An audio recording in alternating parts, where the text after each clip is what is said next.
माघ मास के शुक्ल पक्ष में आती है एक विशेष एकादशी जिसे कहते हैं जया एकादशी। उसका दूसरा नाम भैमी एकादशी भी है।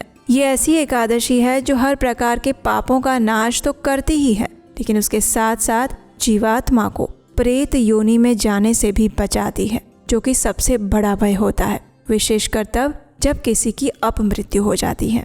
और ऐसे ही पवित्र, शुभ और मंगलकारी जया एकादशी माघ मास में आती है, जो कि स्वयं आध्यात्मिक चेतना और ऊर्जा से भरा हुआ मास है। और ये एकादशी बस कुछ ही दिनों में आने वाली है। तो चलिए आज के इस वीडियो में जानते हैं कि इस बार जया या भैमी एकादशी कौन से दिन आ रही है, इस दिन के शुभ मुहूर्त क्या है, अगले दिन पारण करने का समय क्या रहेगा, और अगर अगले दिन किसी का प्रदोष व्रत है तो उसे पारण कैसे करना चाहिए। इन सभी विषयों पर आज हम चर्चा करेंगे। तो आइए आज का जया एकादशी कब है, ये विशेष वीडियो आरंभ करते हैं। माघ मास के शुक्ल पक्ष में आने वाली एकादशी को जया एकादशी के नाम से जाना जाता है। इसे भैमी एकादशी भी कहते हैं। और इस बार ये जया एकादशी आ रही है 29 जनवरी 2026 गुरुवार के दिन।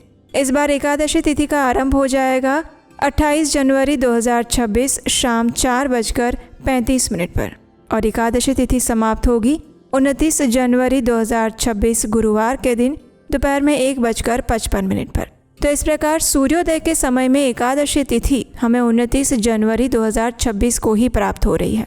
और इसीलिए इस बार जया या भैमी एकादशी का पालन हम करेंगे 29 जनवरी 2026 गुरुवार के दिन। इस एकादशी का पारण करने का समय रहेगा अगले दिन, यानी कि 30 जनवरी 2026 शुक्रवार के दिन सुबह 7:20 से लेकर 10:53 के बीच में। आइए अब इस दिन के विशेष शुभ मुहूर्त देखते हैं। इस दिन प्रातः ब्रह्म मुहूर्त का समय रहेगा सुबह 5:25 से लेकर 6:18 के बीच में और सूर्योदय होगा सुबह 7:11 पर। इस दिन प्रातः काल में भगवान श्री हरि की पूजा अर्चना करने का समय रहेगा सुबह 5:52 से लेकर 7:11 के बीच में और संध्याकालीन पूजा का समय रहेगा शाम 5:58 से लेकर 7:17 के बीच में। इस दिन सूर्यास्त होगा शाम 5:58 पर और एकादशी तिथि रहेगी दोपहर में 1:55 तक और उसके बाद द्वादशी तिथि आरंभ हो जाएगी। इस दिन विशेष रोहिणी नक्षत्र भी है और वो सुबह 7:31 तक रहेगा और उसके बाद मृगशिरा नक्षत्र आरंभ हो जाएगा।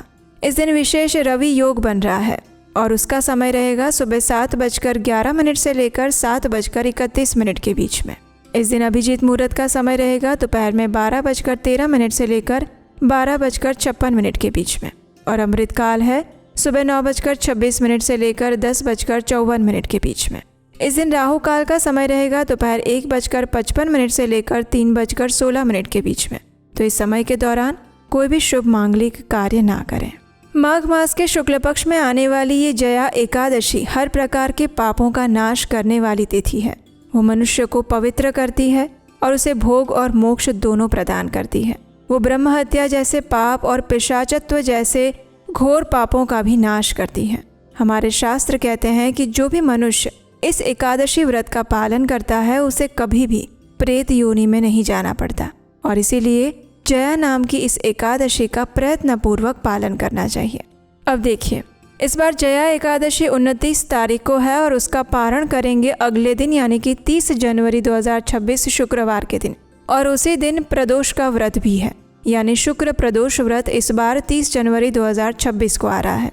तो ऐसे में प्रश्न आता है कि अगर प्रदोष का भी कोई व्रत कर रहा है तो फिर उसे एकादशी व्रत का पारण कैसे करना चाहिए। इसकी विधि हम पहले भी बता चुके हैं, लेकिन फिर भी अगर आप प्रदोष व्रत का पालन कर रहे हैं तो आपको एकादशी व्रत का पारण करने के लिए सबसे पहले प्रातः ब्रह्म मुहूर्त में उठ जाना चाहिए।